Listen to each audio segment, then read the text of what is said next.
for entertainment purposes only. And if you want true legal advice, contact your own lawyer.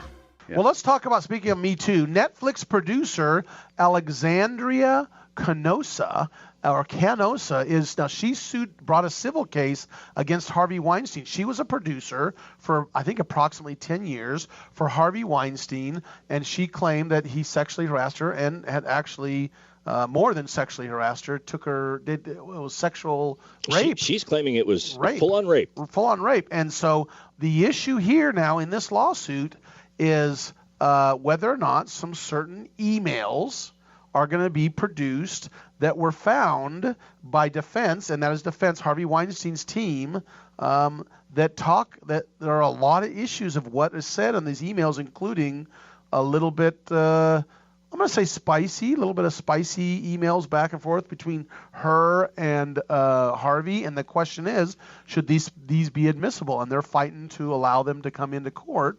And not only are they fighting that, as Todd was saying, and we were talking during the break, it might help her to allow some of those, even though some of them seem like it's going to hurt her because she talks about her affection toward him. Because what's his argument? His argument's going to be simple. It was not rape, it was consent. Right, Todd? And that's where we are. Exactly. She's alleging multiple acts of sexual assault rape between 2010 and 2017. And in one of the emails, for example, the day after the alleged incident, she sends him an email saying, quote, "I'm thinking about you." And again, this was the day after. And so this is not a prosecution. This is not a criminal prosecution. This is a plaintiff. This is a civil case. So the plaintiff, Ms. Canoso, is saying, her team is saying, this should not come in.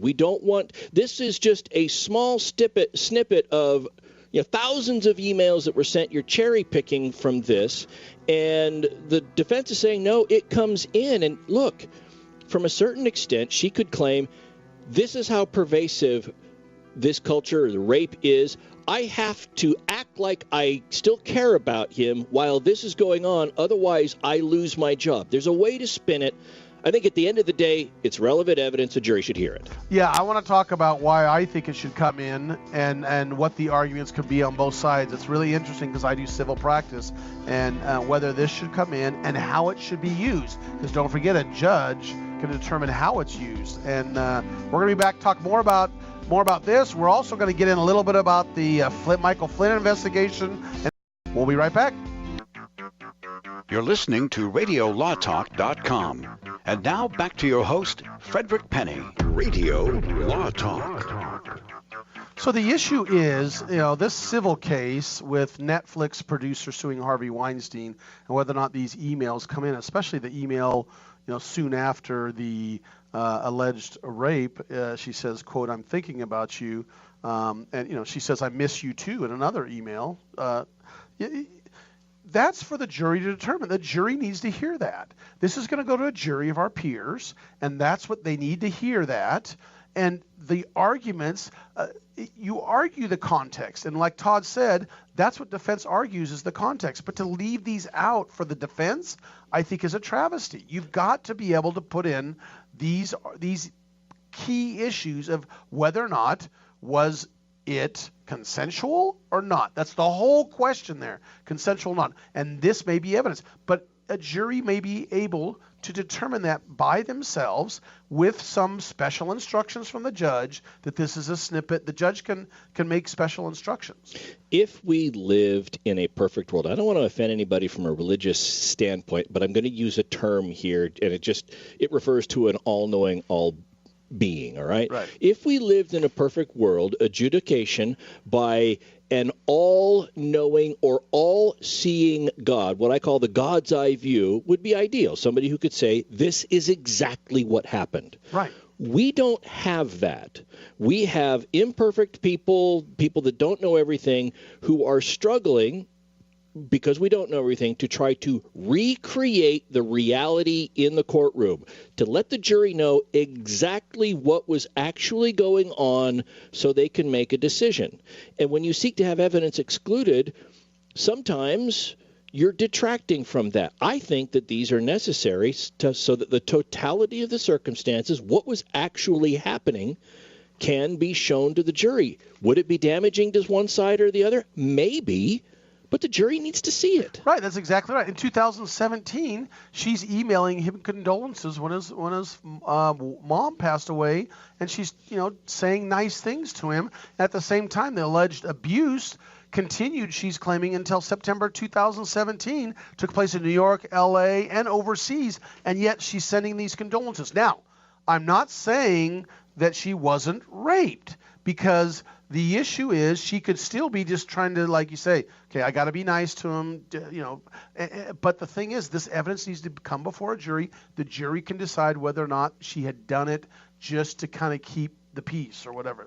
To me, one of the most telling emails was the one sent in 2013. Now, this was 3 years after the first incidents of rape, when she said... Incident of alleged rape. Yeah, of alleged rape, when she says, quote, "You have been my mentor and friend for many years now and have never failed to give me the right advice. I am trying to figure out what my next step should be for my career as a whole, and I trust your guidance completely." Period, close quote. Personally, I don't see how one could send an email to somebody else while at the same time claiming that that person has raped you in the past. And continues. And continues to do that. I don't see that.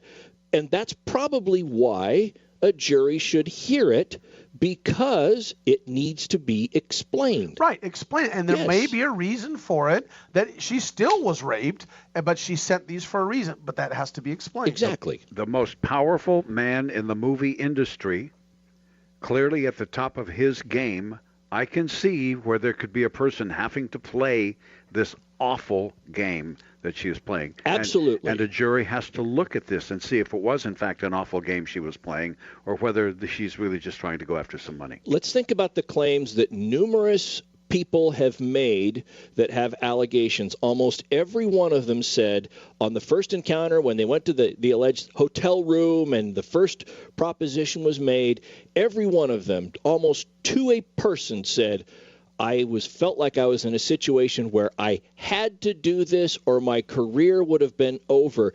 It was something that they felt that they had to survive through. And look, if he actually did those things, and this is something that somebody feels they have to say in order to survive, well, it just makes what he did even worse. Well, don't forget that this guy was a powerful man in the industry, and that's my point. Yeah, exactly, this guy could probably blackball you in the industry, and I could see people saying, I gotta just go along with it, or I'm dead. Meryl Streep, except it was either a Golden Globe or an Academy Award, and in her speech referred to Harvey Weinstein as a god.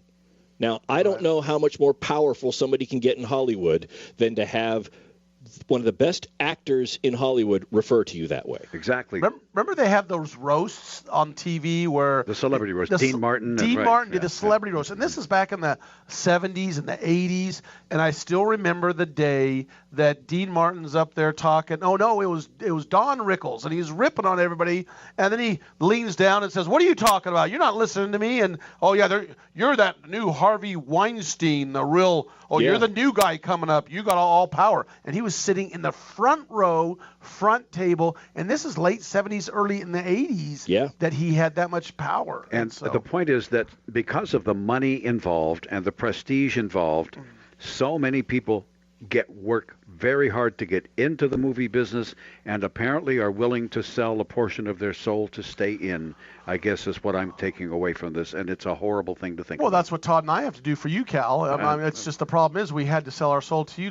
Will you please produce this show for us? Will you please turn on our microphones? Please turn our microphones on. Let us please do this, Cal. Please, please. Yeah. Now, we didn't have to do anything. We just had to, give him a couple of donuts. I didn't sell it to him. It's a lease with an option to buy. He hasn't picked it up yet. The Krispy Kreme with the pumpkin and the cheesecake inside. Come on, Fred. That was a deal maker. There's no issues here with sexual harassment. It's food harassment. Yes. All we have to do is he makes us bring him a Krispy Kreme donut, and he's happy. Yeah, that's all. It doesn't take much. And send me a little note that says, "I trust you with my career." 3-time Emmy Award nominee, never a winner. Never a winner. We trust you with our career. How could you dare? Okay, Todd. Let's talk about the Michael Flynn and how this ties in. Okay, so in in the Weinstein case, we're talking about evidence that could or could not, and Weinstein is saying that the emails were exculpatory. They tend to show that he was not guilty of that. Similar issue is in the Michael Flynn case. Now, Michael Flynn was the first national security officer appointed by Trump. I don't know that he ever got to the confirmation process before he had to resign early on in the Trump administration, within months, because of misstatements that he may have made to the vice president, as well as allegations later on that surfaced of his violating the Logan Act, which is talking to ambassadors who weren't without the appropriate authority. The Logan Act, really quick, is United States federal law that criminalizes negotiation by unauthorized persons with foreign governments having a dispute with the United States. The intent behind the act is to prevent unauthorized negotiations from undermining the government's position. That's what it is. And the long and short of it is, he was caught up in the Mueller investigation. He copped a plea, being charged with various things, including being less than truthful with the allegation he was less than truthful with FBI agents. He has since fired his legal team that negotiated his deal. He's hired a new one because there are serious allegations in the wake of all the Andy McCabe stuff from the FBI, former FBI director, that the FBI withheld exculpatory evidence prior to his plea. And that is a no-no in criminal law. In criminal law, you have to turn over all the discovery of things that you intend to use at trial or reasonably intend to use. But if you're a prosecutor and you have evidence that tends to show that a defendant is not guilty of what they're charged with, you've got an obligation to turn that over whether you intend to use it or not. And apparently the allegation is there's stuff out there they didn't turn over. And we're going to see what happens there. But if you remember the Duke lacrosse case where the stripper said she was raped and the DA withheld evidence and he later went to jail, there was a murder conviction overturned unrelated because his career was in the toilet because of all that. That's where prosecutors can get in trouble. We'll follow this with Flynn to see if there's anything in the future. Go to the website, radiolawtalk.com. That's radiolawtalk.com.